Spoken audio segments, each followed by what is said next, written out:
Décédé hier après un malaise au tribunal, l'ancien président égyptien Mohamed Morsi a été enterré ce matin dans un quartier de l'est du Caire.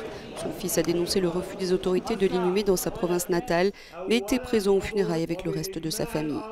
La prière funèbre a été dite à l'hôpital de la prison de Tora, où il était détenu depuis 6 ans, dans des conditions dénoncées par nombre d'ONG. L'un des premiers à lui avoir rendu hommage a été Recep Tayyip Erdogan. Le président turc l'a qualifié de martyr. Proche allié de Mohamed Morsi et de la confrérie des frères musulmans, Erdogan blâme, je cite, le tyran égyptien. À nos yeux, Morsi est un martyr qui a perdu la vie alors qu'il se battait pour la cause en laquelle il croyait. L'histoire n'oubliera jamais les tyrans qui l'ont mis en prison, qui l'ont menacé de la peine de mort et causé son martyre.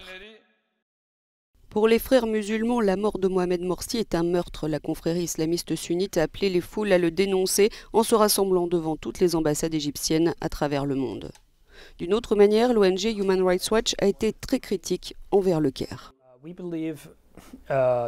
Nous pensons que l'isolement du président Morsi et le manque de soins médicaux adéquats pourraient relever de la torture selon la Convention des Nations Unies contre la torture et selon les règles de base des conditions de détention que le gouvernement égyptien a complètement ignorées et négligées.